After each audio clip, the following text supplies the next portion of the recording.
This one's just a regular node, story node. Alright, let's go. More reading. This hardly looks like a village. It's more like the ruins of one, isn't it? It doesn't seem like they've done any proper upkeep to the place, not in a while at least. They're really here, living together. The strange buildings tell stories of former prosperity from a bygone era. Our steps lead our footsteps or footprints on the wet, muddy ground. On it, I see a rotting sign marked with the name Faro Huerto. Everywhere I look in this village, I see evidence of long, silent abandonment. We don't see these kinds of abandoned-looking ruins often in the city either. Well, yeah, there's always someone or something out there trying on that free real estate, be it a syndicate or a corporation, and fix it up. Better than this, at least. So, where are the sinners? Ah, there's a clearing down here where we were entrapped betwixt a twain of great ships, narrowing winds against our sail. Oh, it's Don Quixote. Ooh. Oh no, she's telling her stories. That is where young Ishmael boomed, her command most resonant. Say no more! Exactly, Dante, exactly. Say no more. I didn't even have to try to search for them. That unmistakably sonorous and familiar voice echoing triumphantly between the empty buildings. That's Don Quixote's. Glacier's playing Uma Musu when she's narrating her adventurous tale. There she was, standing atop a low podium and on stage, regaling a group of people in rags with tales of our adventure, like a traveling thespian. Thespian? Oh, where's that? Answers a dog's oarsman. This the moment I, Ishmael, first mate of vessel Mephistopheles, shall navigate. Ah! Stop! Oh, so what do you think you're doing? Ishmael got flustered. Young Ishmael unhand my mouth, for I was just about to regale with the most fantastic tale of adventure. Adventures at the Great Lake. Manager Esquire. Kairi Chanari. Verily, thou hast returned with Manager Esquire safely in tow. What? They found Clockhead? Hey, Heathcliff! A burning clock for a head? Oh no, yeah, people aren't familiar with the concept of Dante. When I was a child, I heard a story about a legendary scourge with a flaming head. No, nah, it wasn't that guy. Why would someone like that our humble village? Oh no. While you may carry elements that inspire fear in some, there is no cause for alarm. Yeah, they might look like that, but they're Dante, our manager, and the rest are, as Scotty doesn't say anything. Amia saying hello. I'm sorry, who are you two? The two very nice people who helped us find Dante. This is Miss Amia, leader of Rhodes Island. And this is Miss Scotty, their operator. They'll be for a while. You with us? We believe that the dimensional door which we at Rhodes Island are investigating has something to do with you, with why you suddenly woke up here in Iberia. As Amia was bringing up the sinners to speed. The villagers who were staring at us curiously approached us. Did our conversation manage to convince them that we were not a threat? I sure hope so. You are friends of our savior. Wait, who? Saviors? Oh, this is sinners. Verily. 'Tis quite the grand title, yet that is indeed the word by which we addressed. To be more precise, by saviors they are referring only to Faust and Otis, huh? Why? Why the two of them? Faust gave me a light nod when we made eye contact, but I could tell her that her lips were drawing a very, very subtle smiling arc. Faust smiling. Hey, when was it? I think it was in the warp train intervalo that she did that.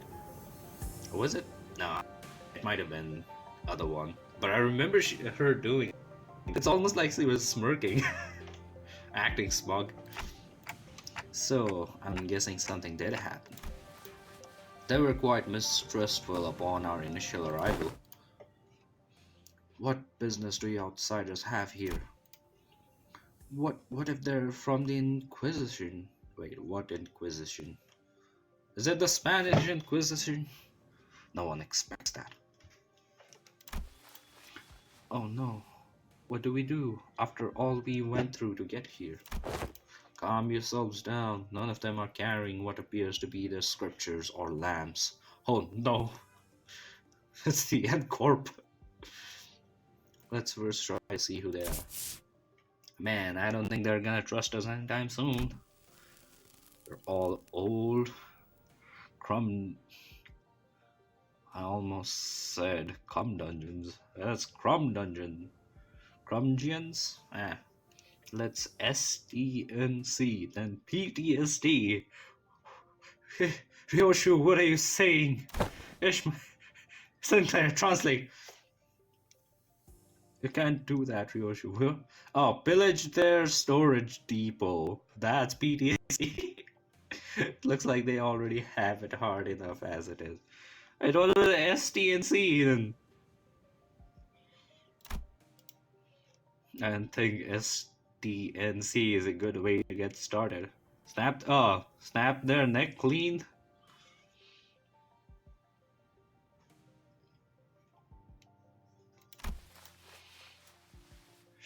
Should we just find help elsewhere? Just look at how thin their arms are. I don't think they're in any shape to help us out. Perhaps we could inquire as to our whereabouts. We are about to decide our lodging. That is true. I think he's saying good thinking. While the landscape is certainly reminiscent of Ucorp, but I don't recall seeing or learning about any place that looks like this. Though I can't say I've been to every corner. I ask again, what business do outsiders have here? Their fingers are tightening around the grips of their weapons. Prolonged silence will most likely turn this into a hostile encounter. We can't have that. Hi, we're from Limbus Company. We're fixers of justice. Yeah, we're that. Yeah, that. Fixers of. Oh, don't you know when to keep it down? Fixers, huh?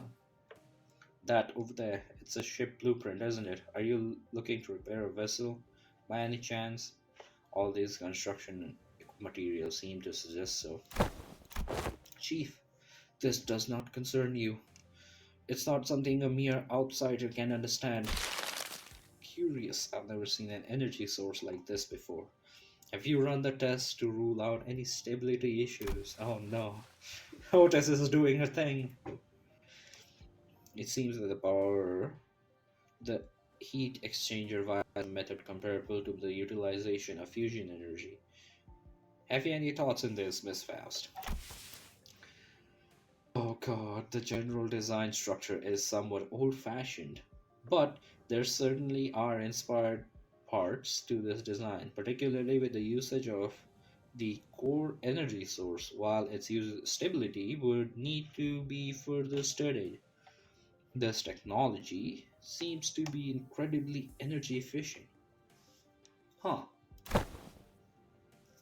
Ah, oh, the chief is intrigued now. You identified that all merely by glancing at this blueprint? You must be the village chief then. If so, I have a proposition for you. Oh no, Otis! In return for assisting their ship repair, we were promised to ride on their vessel. Miss Faust has theorized that perhaps by going out to the sea, we may be able to find a way to return to whence we came. Does that mean we can find a way back somewhere out there in the sea? Nothing is certain yet, Dante. Hmm. At this moment, we are working based on a hunch. A hunch. Sensing the implicit omen in her choice of words, I slowly turned around to look at Faust, who nodded solemnly in response. If we're really in a different world, even her guest shaft has to be. No issues were encountered in the repair process. Faust smiles faintly as she looks around. Then she pulls me in by my hems. She whispers in a low voice. My connection to the Gazelle shaft is currently operating at a suboptimal level down there. Oh no, Oh, wait! That means she's gonna act like how she did in the warp train. So it's still connected at least? Indeed. It is. However, even exchanges of simple information are taking up dozens of hours by current calculations. Is this a warp train situation because we're in a different dimension? The cause should be identical. We have been connected to an unidentified, unpredictable dimension.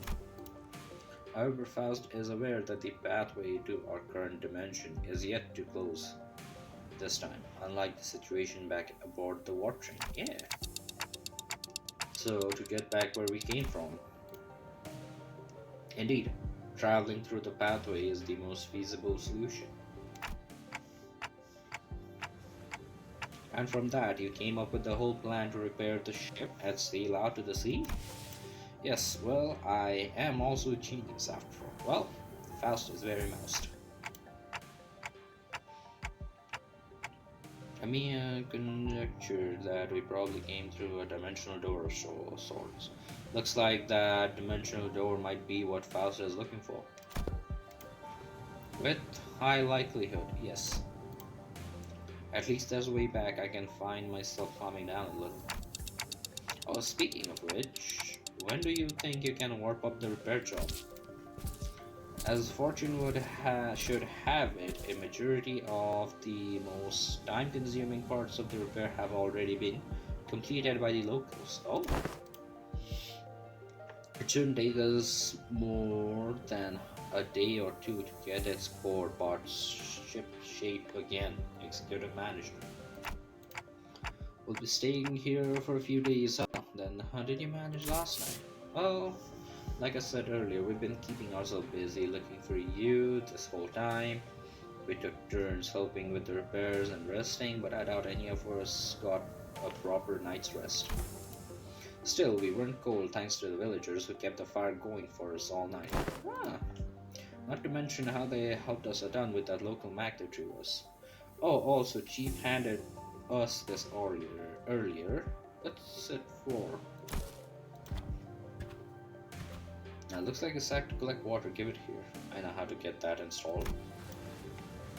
Must be to repay Miss Faust and Miss Otis's effort at repairing their ship. Yet, the service they provide us is certainly quite generous, even when talking to the transactional nature into account. They're really giving us the best treatment they can, huh? As for food, we managed to fill ourselves with some cookie and Rhodia keeps in her pockets. Didn't want to eat into their food supply when they're already pretty tight, you know. Ah yeah, Rhodia. She carries enough cookies and bread for 12 people. Yeah, that's what I was thinking.